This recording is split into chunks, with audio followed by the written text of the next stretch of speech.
성도 여러분 안녕하십니까? 네, 환영합니다. 사랑합니다. 아름다운 찬양이죠. 귀한 이 안식일과 안식일이 시작되는 시간에 아주 조용하게 우리의 마음에 심금을 울리는 귀한 특창 감사합니다. 하나님께서 영광을 받으셨을 것으로 믿습니다. 이제 다른 곳은 다 이렇게 가을이 찾아왔고 단풍도 들고, 한국에는 오늘 또 한국에서 이렇게 카톡이 왔는데 굉장히 날씨가 추워서 뭐 한파를 경험한다고 하는데 우리는 여전히 썸머레스 끝이 없는 엔들레스 썸머가 지금 우리에게 있는데요. 아마 이번 주를 경점으로 해서 또 시원해지지 않을까 이렇게 생각합니다. 어떻든 환절기가 되면 건강에 조심을 해야 될 필요가 있죠. 오케이, 오늘 오랜만에 우리 선악의 대쟁투사에 돌아왔습니다.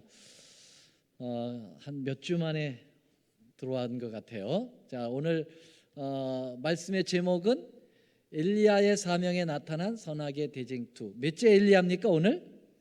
셋째 엘리야에 대해서 오늘 엘리야에 대한 이야기는 이제 마지막으로 드리게 되겠습니다. 서론으로 한번 말씀드렸고요. 그 다음에 첫째 엘리야에 대해서, 그 다음에 지난 시간에 둘째 엘리야에 대해서, 그리고 이번엔 셋째 엘리야에 대해서 말씀을 드리면서 엘리야 시리즈는 마치도록 그렇게 하겠습니다. 역시 본문의 말씀은 말라기 4장 5절로 6절입니다. 다시 한번 같이 읽겠습니다. 시작. 보라, 여호와의 크고 두려운 날이 이르기 전에 내가 선지 엘리야를 너에게 보내리니 그가 아비의 마음을 자녀에게로 돌이키게 하고 자녀들의 마음을 그들의 아비에게로 돌이키게 하리라. 돌이키지 아니하면 두렵건대 내가 와서 저주로 그 땅을 칠까 하노라 하시니라. 네, 이 세 번에 걸쳐서 엘리야의 사명에 대해서 말씀을 드렸는데 우리가 첫째 엘리야는 그 디셉 사람 그 엘리야죠. 시골에서 올라와서 혜성처럼 나타나 가지고 전 이스라엘이 우상 숭배에 빠지고 하나님 앞에 배도했을 때 그것을 경고하고 또 하나님의 거룩한 기별을 증거함으로써 이스라엘 백성들을 주님께로 돌이키는 일에 혁혁한 공가를 올린 그런 엘리야. 물론 약점도 있었죠. 이세벨의 그 협박에 이제 대승리를 거둬놓고 이렇게 도망가는 그러한 모습도, 연약한 인간의 모습도 보여줬습니다. 그러나 엘리야는 성경에 나오는 선지자 중에 선지자다 이렇게 볼 수가 있겠습니다. 구약을 대표하는 선지자는 이제 모세고요. 엘리야는 구약 시대의 사람이지만은 그 첫째 엘리야가 있고 둘째, 셋째가 있기 때문에 엘리야 하면은 이제 신약을 커버하는 그런 엘리야다 이렇게 볼 수가 있게 되겠습니다. 자, 그러면은 이 디셉 사람 엘리야가 첫째 엘리야로서 그 역할을 했다고 하면은요, 둘째 엘리야가 있죠. 여러분, 둘째 엘리야는 여호와의 크고 두려운 날이 이르기 전에 나타날 엘리야가 예고되어 있습니다. 말라기서에서 예고되어 있죠. 여호와의 크고 두려운 날은 우리가 하나님이 임재하는 날로서 특별히 예수님의 초림을 이야기하고 있고 또 재림을 얘기하고 있어요. 그래서 예수님의 초림 전에 나타나서 예수님의 길을 예비하는 엘리야가 있을 것인데 그 엘리야가 둘째 엘리야다 그렇게 말씀을 드릴 수가 있겠습니다. 이 둘째 엘리야는 누구라고 우리가 말씀드렸습니까? 지난 시간에 침례 요한이라고 말씀을 드렸습니다. 이 사람을 왜 침례자 요한이라고 얘기했을까요? 예수님을 뭐 한 사람이에요? 침례를 베푼 사람이죠. 대단한 사람이에요. 여러분, 예수님도 침례를 받았어요. 그렇죠? 왜요? 죄도 없으신데 왜 침례를 받았죠? 우리에게 뭐 하기 위해서? 모본을 보여주시기 위해서. 침례라는 것은 이렇게 받는 거다라고 하는 사실을 보여준 거예요. 그래서 누구든지 침례를 받아 하나님의 안에 거하고 구원을 경험하고 진리 안에서 행복을 누리라고 하시는 그 귀한 모본을 예수님께서 보여주시게 하여 침례를 받으셨는데, 누가 그를 침례를 줬냐면 이 요한, 침례자 요한이 예수님을 침례를 줬기 때문에 이 요한을 앞에다가 붙여서 침례자 요한이다, 이게 그렇게 John the Baptist 이렇게 얘기하죠. 근데 성경에 요한이 몇 명 나옵니까? 또 한 명 나오죠. 누구죠? 예수님의 12제자 중에 제자가 이제 그 요한이 있잖아요. 그래서 이 사도 요한하고 이 침례자 요한하고 구별하는 데 있어서도 이 침례 요한이라는 표현이 상당히 좋은 것입니다.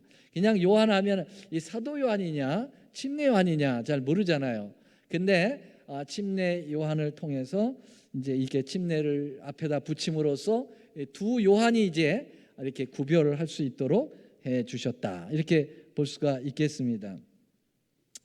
침례 요한이 엘리야의 기별을 가지고 엘리야의 둘째 엘리야의 모습으로 이제 나타났는데, 역시 뭐 그 디셉 사람 엘리야처럼 가죽 옷을 입고 그리고 광야에 살면서 그 석청하고 메뚜기를 먹으면서 이렇게 아주 기인처럼 나타났죠. 근데 아주 혜성처럼 또 나타난 거예요, 이 사람도요. 그래서 대단한 강력한 기별을 가지고, 엘리야, 디셉 사람 엘리야도 얼마나 강력한 기별이었습니까? 바알에게 섬기기를 원하려면 바알에게 섬기고, 여호와를 섬기기를 원하는 사람은 여호와께 서라 그러면서 갈멜산상에서 좌우당간의 결정을 하라, 오늘날 선택하라고 하는 그 강력한 기별을 증거한 디셉 사람처럼 침례 요한도 와가지고 이 독사의 자식들아 그렇게 얘기를 하면서 회개를 촉구하고 천국이 가까웠다고 하는 기별을 증거하면서 예수님의 길을 예비를 했습니다. 근데 이 침례 요한이 와서 이 기별을 증거할 때 엘리야의 기별을 증거했음에도 불구하고 사람들은 그것을 많이 인식을 했을까요? 아니면 잘 몰랐을까요? 이 사람에 대한 사명에 대해서 오해하는 사람도 많이 있었습니다. 그래서 선지자로서 대하지 않았던 사람들이 있었죠. 주로 어떤 사람들이었죠? 유대 지도자들은 이를 인정을 잘 하지 않았습니다.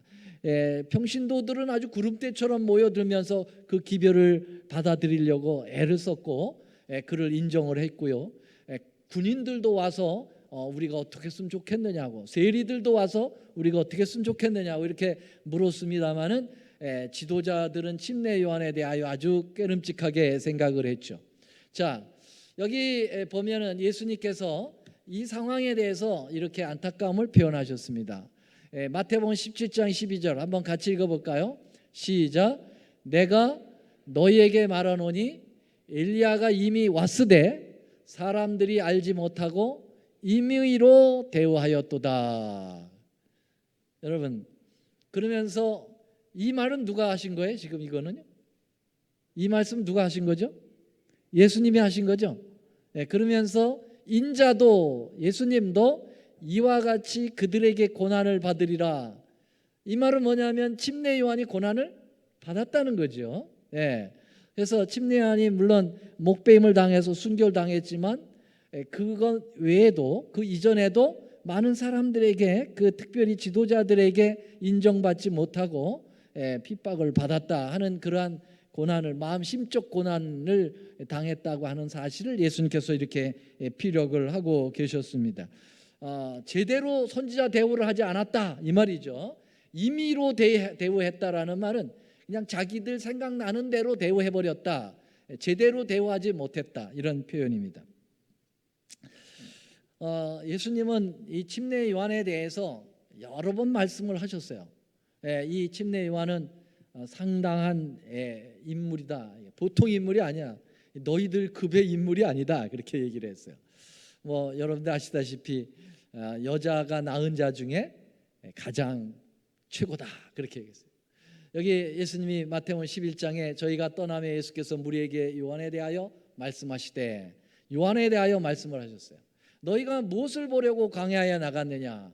바람에 흔들릴 갈대를 보려고 나갔느냐? 아니요. 그러면 무엇을 보려고 나갔느냐? 부드러운 옷 입은 사람을 만나기를 원했느냐? 부드러운 옷을 입은 사람은 선지자의 모습은 아니죠. 그 사람들은 궁정에 있다 그랬어요. 왕궁에 있다. 그럼 광야에서 부드러운 옷이 아니라 거친 낙타 털옷을 입고 거칠게 생긴 사람을 만나러 갔지 않았니? 그 사람이 누구라고요? 여기 보니까 선지자를 보기 위해서나 옳다. 내가 너에게 이르노니 선지자보다 나은 자니라. 그러니까 여러분 침례 요한에 대하여 이야기하시면서 선지자보다 낫다라는 말은 보통 선지자급 이상이다 이렇게 볼 수가 있습니다. 뭐 선지자라고 다 동일한 선지자는 아니죠. 어떤 선지자는 더 많은 사명을 받은 선지자, 더 영향력 있는 선지자들이 있고요. 그냥 스쳐 지나가듯이 선지자도 있습니다. 여러분 뭐 빌립의 네 딸이 선지자였거든요. 빌립의 네 딸이 선지자였는데 뭐 그들의 역할은 그렇게 크지는 않았어요. 그냥 선지자라고 불리울 정도였죠. 그런데 여러분 모세라든지 엘리야라든지 이런 사람들은 보통 선지자가 아닌 것이죠. 자, 그러면서 뭐라고 얘기를 하냐면은 선지자보다 나은 선지자인데 기록된 바 보라 내가 내 사자를 내 앞에 보내나니 저가 내 길을 내 앞에 예비하리라. 여러분 여기 이 성경절은 어디서 인용한 말씀입니까? 우리 예수님은 말씀의 그 원본 되시잖아요. 그렇기 때문에 입을 벌리시면은 성경 말씀이 주르르 나오셨어요. 구약 성경 그때는 성경이 구약밖에 없었으니까 구약 성경에 있는 말씀들을 쫙 인용을 하신 거죠. 이사야 40장에 보면은 그 광야에 외치는 소리, 침례 요한에 대한 그 도래할 것, 침례 요한이 오게 될 것을 예고한 예언이 나오는데 그걸 인용해서 바로 그 사람이 이 사람이다라고 예수님께서 말씀을 하셨죠. 자, 그러면 이제 우리는 오늘 이제 본론이죠. 셋째 엘리야를 이제 만나러 가야 되겠습니다. 셋째 엘리야는 누굴까요? 셋째 엘리야를 살펴봐야 되겠는데 여러분 여기 역시 이제 말라기 4장 5절 6절에서 이 셋째 엘리야도 예언되어 있습니다. 여호와의 크고 두려운 날이 이르기 전에 선지 엘리야가 나타나겠다. 여기는 이제 선지 엘리야가 하나만이 아니라 또 나타나. 왜 그러냐면 여호와의 크고 두려운 날이 굉장히 강력하게 하나님이 임재하는 그 날이 두 가지라고 그랬어요. 하나는 초림이고 하나는 뭐라고 그랬어요? 재림이기 때문에 초림에 전에 나타나는 엘리야는 침례 요한, 그리고 재림에 나타나는 엘리야는 셋째 엘리야가 되겠습니다. 자, 그래서 이 세 번째 엘리야는 재림 전에 나타날 존재이거든요. 그래서 이것을 보면은 성경 예언상에 그 특별히 요한계시록에 이 셋째 엘리야가 출현할 것에 대한 암시를 주고 있는 예언이 나오는데요. 그게 요한계시록에 나오고 있습니다. 요한계시록 11장 3절 6절에 보면은 두 증인을 얘기하면서 1260일을 예언한다고 그랬어요. 무엇을 입고요? 굵은 베옷을 입고 그랬습니다. 여러분 굵은 베옷을 입었다는 것은 상갓집에서 입는 거죠. 베옷을 입었다는 것은 고난을 의미하고 역경을 의미하는 거예요. 그러니까 여기에 두 증인이 1260일 동안 그렇게 베옷을 입고 고난을 당하는 모습이 나타나는데 이 두 증인은 두 감람나무라고도 표현되어 있고 두 촛대라고도 표현되어 있는데 이것을 우리는 하나님의 말씀, 특별히 구약 성경과 신약 성경의 말씀으로 표현되어 있어요. 그런데 이것을 구약의 대표적인 인물 하나와 신약의 대표적인 인물로 그 말씀이 연결시켜지고 있음을 보게 됩니다. 그게 11장 6절에 보면 저희가 권세를 가지고 하늘 닫아 그 예언을 하는 날 동안 비를 오지 못하게 했다고 그랬거든요.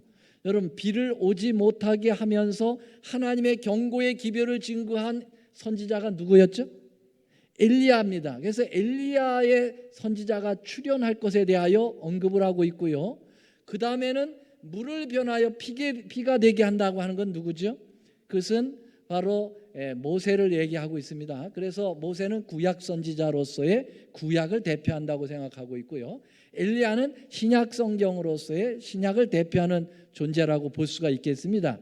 그러면요, 1261이 지나면 바로 이 선지 엘리야의 기별을 가진 존재가 출현할 거라고 하는 것이 여기 암시적으로 나와 있는 것입니다. 좀 더 구체적으로 보겠습니다. 그래서 여기 보면은요, 우리가 잘 아는 대로 538년서부터 이제 1260년 한때 두때 반때 3년 반이 시작이 되잖아요. 그래서 이 3년 반을 달수로 얘기하면 42달이고 날수로 얘기하면 1260일, 일일은 1년의 원칙에서 1260년.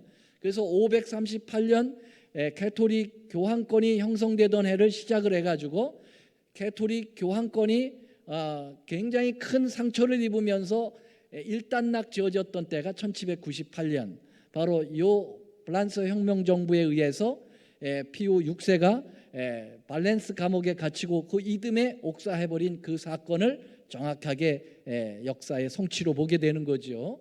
자, 그래서 요 기간 이후에 이제 엘리야가 나타난다라는 거. 몇째 엘리야가 나타난다고요? 셋째 엘리야가 나타난다라는 얘기입니다.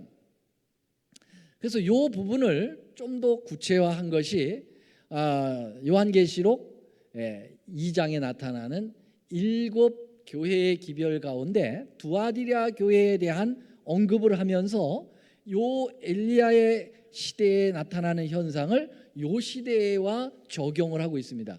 구약 시대에 디셉 사람이 나타났던 그 엘리야 시대가 신약 시대에 바로 두아디라 시대와 이렇게 일맥상통하고 있다. 그것이 너무 비슷하다, 이렇게 볼 수가 있는 것입니다. 여러분, 두아디라 교회는 시대가 몇 년부터 몇 년까지죠? 우리가 7교회를 다시 한번 회상을 해보면 7교회 첫 번째 교회가 무슨 교회죠? 에베소 교회는 AD 31년 예수님 승천서부터 언제까지요? 100년까지 초대교회 시대죠. 그 다음에 서모나 교회 시대는 몇 년부터죠? 100년부터 몇 년까지죠? 313년 밀라노 칙령이 내리기 전까지 그 핍박시대, 고난의 시대, 그 시대를 얘기하죠.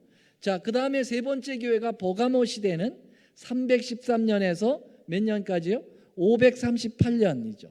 그래서 이 시대는 타협 시대죠. 그래서 교회가 이제 완전히 문지방을 열어놓게 되죠. 콘스탄틴 황제를 통해서. 그러면서 기독교를 공인함으로써 교회가 전에는 다 예수 믿으면 죽는 줄 알았는데 이 시대에는 예수 믿으면 출세하는 시대로 돌아섰어요. 그래서 이제 의징이 따징이 할 것 없이 막 들어오는 거죠, 교회 안에. 그러면서 진리가 막 희석이 되고 완전히 하나님의 진리는 바닥에 떨어지게 되면서 혼잡한 교회가 형성됐는데 그게 로마 교회였다라고 하는 사실이었죠. 요 시대가 이제 버가모 시대죠. 그게 538년서부터 1313년에서부터 538년입니다. 자, 그러면 네 번째 교회인 두아디라 교회는 몇 년부터죠? 538년서부터 몇 년까지요? 1517년까지죠. 1517년에 뭐가 일어났죠? 마르틴 루터가 종교개혁을 일으켰던 것이죠. 그러면 538년에서 1517년, 약 1000년이 넘는 기간 동안에 중세 시대를 교회는 겪게 되었습니다.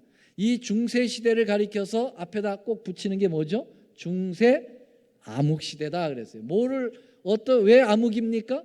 완전히 캐토릭 교회가 세계를 지배하는 영적으로 캄캄한 시대에 살고 있었다고 하는 것이죠. 완전히 하나님의 진리를 그 우상 숭배로 바꿔버리고 그리고 하나님의 자리에 교황이 올라서면서 이 교회를 암흑천지로 만들었던 시대가 이 두하디라 시대였잖아요. 그렇죠? 그러면 이 시대는 구약 시대 어느 시대하고 똑같으냐면은 아하과 이세벨 시대하고 너무 똑같은 거예요. 삽시간에 이 이상한 여자하고 결혼을 해가지고 아합이 어떻게 했어요? 온 이스라엘을 완전히 우상 천국으로 만들어 버렸지 않습니까? 그런 것처럼 로마 교회가 로마 나라가 제국 로마가 이상한 여자를 얻었어요. 그 이상한 여자가 교황 로마죠. 종교적 세력이니까 여자로 볼 수 있어요. 그래서 이교 로마와 교황 로마가 서로 결혼을 하게 되면서 온 세계를 우상 숭배로 만들어 버리는 그 엘리야 시대를 똑같이 이야기하고 있었다는 것입니다. 그래서 2장 20절에 두아디라 교회를 이야기하면서 이렇게 얘기합니다. 다 같이 읽어보겠습니다. 시작. 그러나 내게 책망할 일이 있노라. 자칭 선지자라 하는 여자 누구를 용납했다고 그랬어요? 이세벨을 용납한 시대가 너희 두아디라 시대다, 그렇게 얘기했어요. 그가 내 종을 가르쳐 꿰어 행음하게 하고 우상의 제물을 먹게 하는도다, 그랬어요. 여러분, 그러면 두아디라 교회 시대가 지나면 뭐가 오느냐? 3년 반이라고 하는 시대가 지나면 그 다음엔 엘리야가 기별을 가지고 갈멜산에 나타나게 된다는 얘기죠. 그럼 이 도표를 보시기 바랍니다.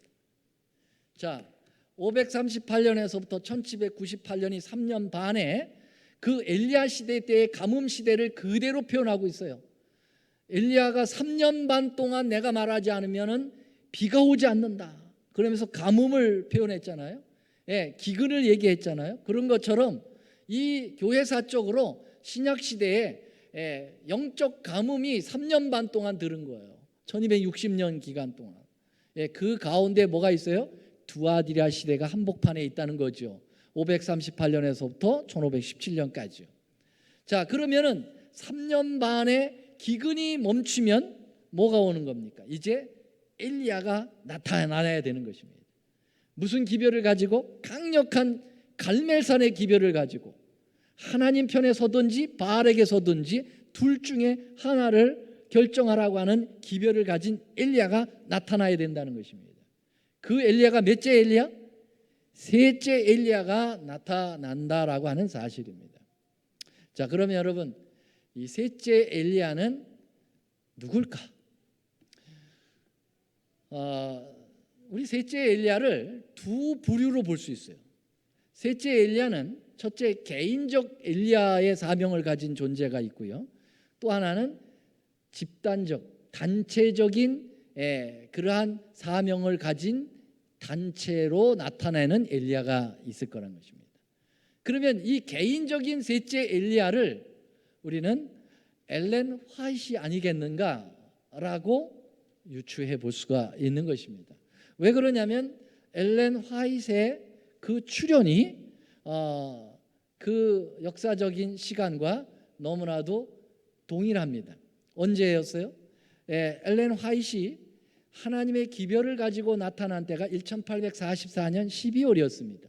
그때부터 계시를 위로부터 받았고 그의 생전에 2000여 번의 계시를 받으면서 하나님의 마지막 기별을 증거하는, 특별히 세 천사의 기별을 밝게 이해할 수 있도록 기별을 증거한 존재로 나타났다고 하는 것이죠. 그래서 우리는 엘렌 화이트를 이 셋째 엘리야라고, 개인적 셋째 엘리야라고 볼 수 있지 않을까 하는 것입니다. 물론 엘렌 화이트는 자기를 나는 엘리야가 아니다 그렇게 얘기를 했어요. 나는 오리라 한 그 엘리야가 아니다 그렇게 얘기했습니다. 그런데 침례 요한도 사람들이 물어봤어요. 네가 오리라 한 그 엘리야냐? 먼저는 네가 그리스도냐? 그랬더니 아니다. 그러면 엘리야냐? 그랬더니 아니다 그랬어요. 여기 보세요. 요한복음 1장 19, 20절에 23절에 내가 누구를 물을 때 요한의 증거라 이러하느니라. 요한이 드러내어 말하고 숨기지 아니하니 드러내야 하는 말이 나는 그리스도가 아니라 그랬어요. 나는 그리스도가 아니라. 이건 당연하죠. 또 묻되 그러면 무엇? 내가 엘리야인가? 가로되 나는 뭐라고요? 아니라 그랬어요. 내가 그 선지자냐? 대답하라. 선지자도 아니라 그렇게 얘기했어요.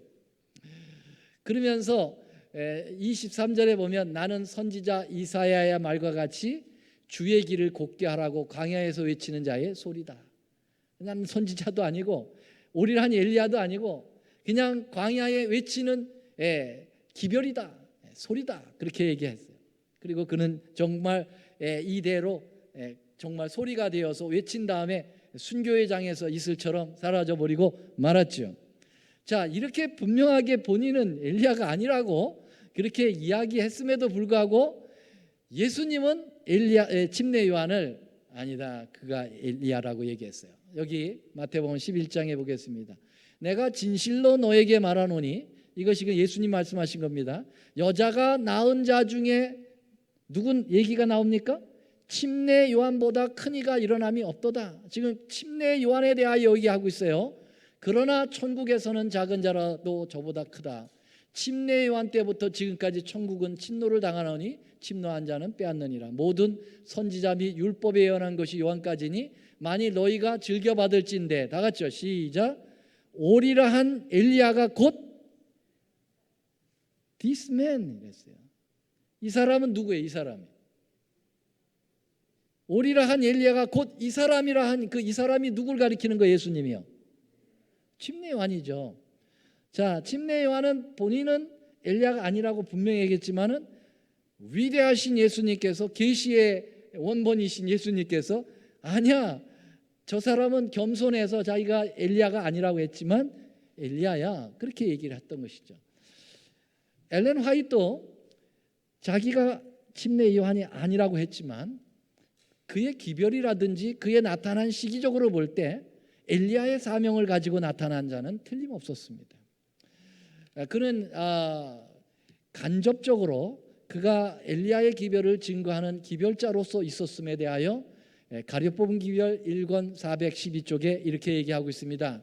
주님께서 보라, 여호와의 크고 두려운 날이 이르기 전에 내가 선지 엘리야를 너에게 보내리라고 말씀하셨다.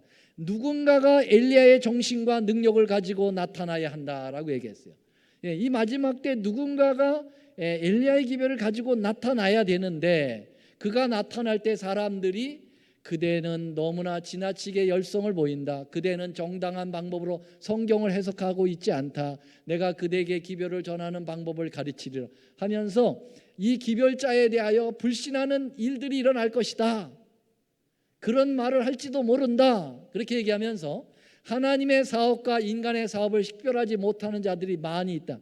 여러분, 침례 요한은 아까 얘기한 것처럼 선지자로 제대로 취급하지 않은 사람 많이 있었다고 그랬죠. 그런 것처럼 이 셋째 엘리야가 나타날 때에도 너무 지나친 열성을 낸다든지 뭐 성경적으로 해석을 안 한다든지 이런 비평이 있을 거라는 거예요. 그런 얘기를 하면서 바로 엘렌 화이트는 이렇게 얘기했습니다. 나는 하나님께서 나에게 주시는 그대로 진리를 말할 것이다. 나는 지금 단호하게 만약 그대가 불화의 정신을 갖기 위하여 계속적으로 허물을 찾는다면 그대는 결코 진리를 깨달을 수 없을 것이라고 말하는 바이다. 똑같이 침례 요한처럼 나는 엘리야는 아니지만 나는 광야에 외치는 기별이다라고 얘기했거든요. 그와 같은 뉘앙스로 엘렌 화이트 나는 기별을 증거하는 자라 이렇게 표현을 했다고 하는 것입니다.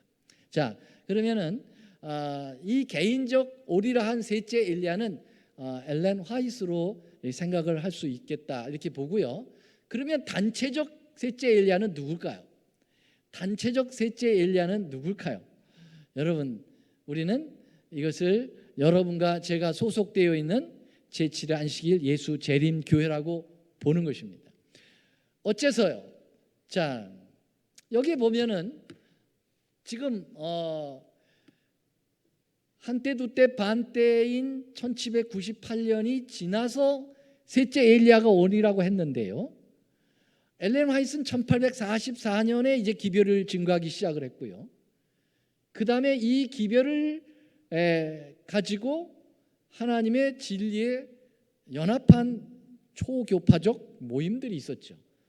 그것이 바로 제7의 안식일 예수 재림교회입니다. Seventh Day Adventist. 처음엔 이름을 정하지 않으려고 했죠.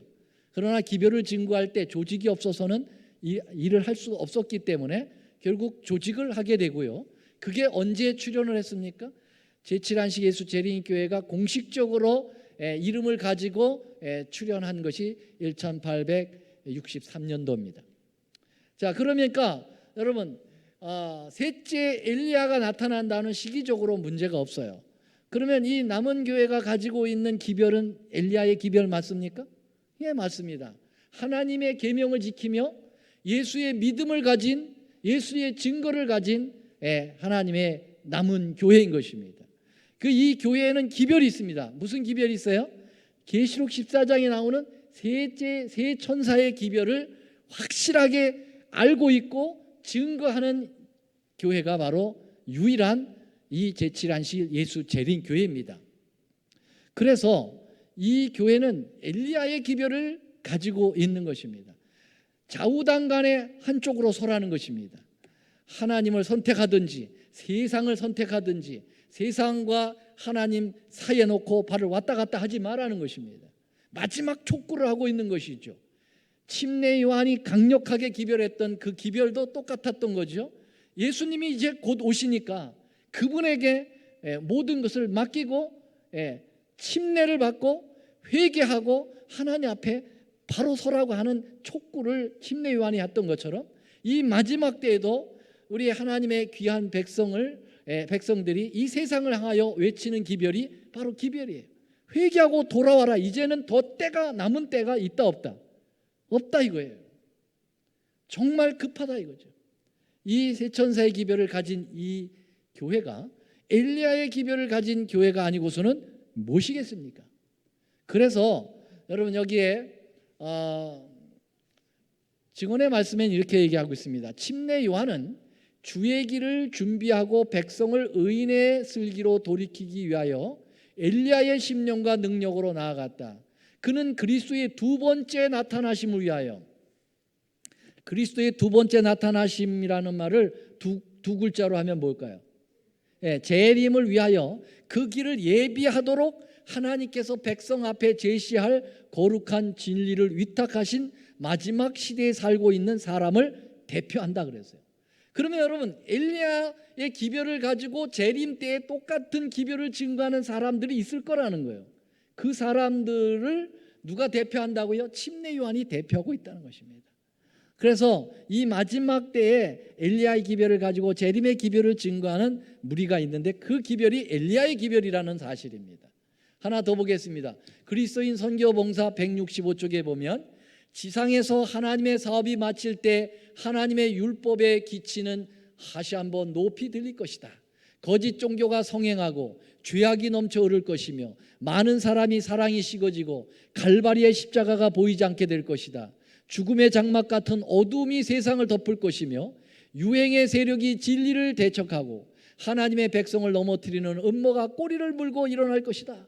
여러분 이러한 죄악의 상태가 첫째로는 디셉 사람 엘리야가 있을 때에 이세벨과 아합이 만들어낸 그런 아주 처참한 그 영적 암흑 시대였고요.